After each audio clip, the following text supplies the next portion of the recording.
Jadi Allah tuh menyindir begini, batu aja yang kamu lihat keras, itu menjadi lembut untuk taat kepada Allah. Kenapa hatimu yang tidak terbuat dari batu lebih keras daripada batu? Jadi ada batu yang taat kepada Allah. Jadi yang dimaksud batu di sini apa? Batu-batu yang digunakan oleh orang-orang yang ingkar sebagai benda-benda yang dipertuhankan, itu maksudnya.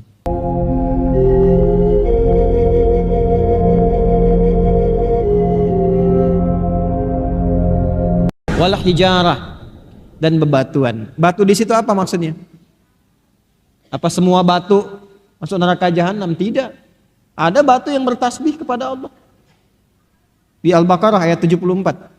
Kita masih 24 ya, sabar 50 ayat lagi tuh. Al-Baqarah ayat 74 paling kanan di pertengahan.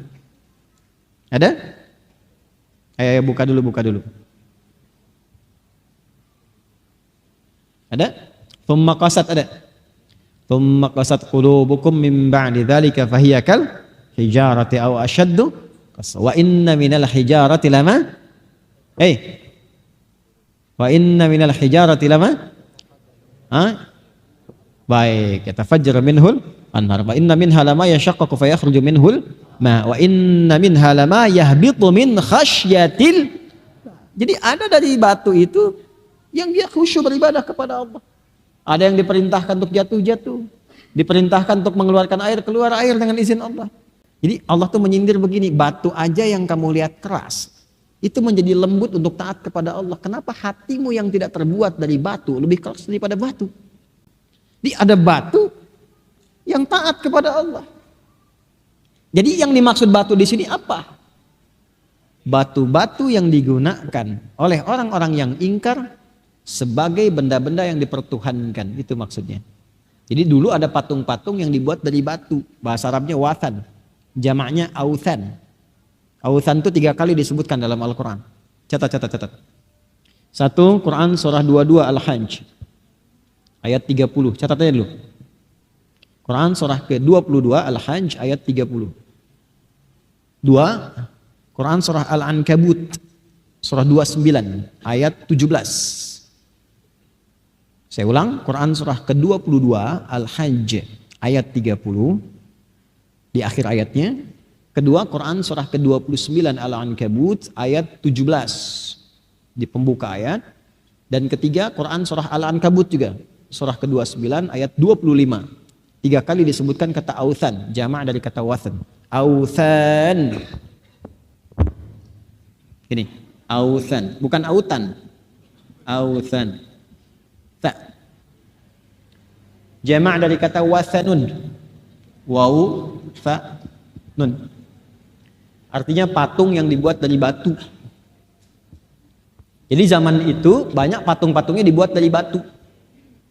Kalau dari kayu umumnya disebut dengan sonam, sonamun, sod nun mim, jamaknya asnan. Nah, itu ya bedanya authan dengan asnan.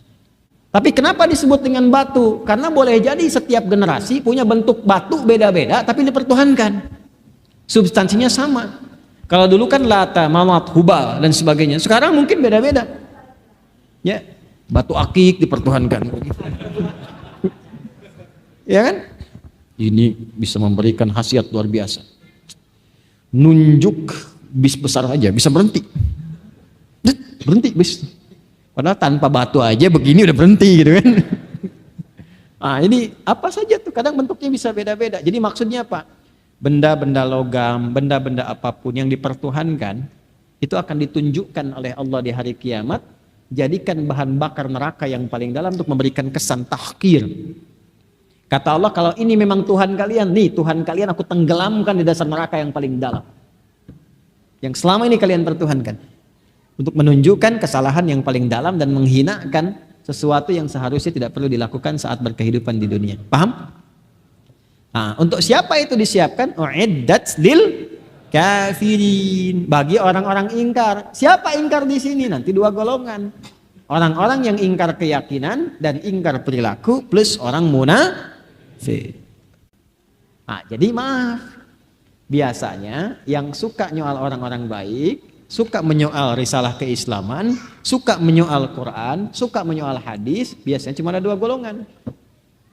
Kalau bukan golongan kafirin yang disebutkan sifatnya, karena nggak semua kafirin nanti ya bersifat begini, tapi sifatnya disebutkan itu. Atau yang kedua, maaf, munafik. Jadi kalau ada orang melecehkan orang Islam sendiri, padahal mengaku Muslim juga, melecehkan ajaran Islam dan sebagainya, nah ini masuk dalam kategori ancaman ini. Tapi juga masuk dalam peringatan Allah dengan sayangnya Allah meminta dia taubat sebelum wafat. Makanya oleh kita bantu dalam tahajud supaya dia dapat hidayah, supaya taubat. Kadang-kadang oleh Allah itu diberikan peristiwa yang mengajak dia atau mengarahkan dia untuk taubat itu. Mungkin nyoal si fulan nggak apa-apa, nyoal ini nggak apa-apa. Tiba-tiba nyoal yang lain rame ini menuntut dia untuk datang, klarifikasi, minta maaf macam-macam. Arahnya taubat nggak? Kalau sampai ke ujung itu nggak taubat juga, nah itu ancamannya tinggi. Jangan dipotong sampai sini ya kalimat saya. Jadi itu umum sifatnya. Ya. Jadi poin gambarannya. Jelas ya? Paham?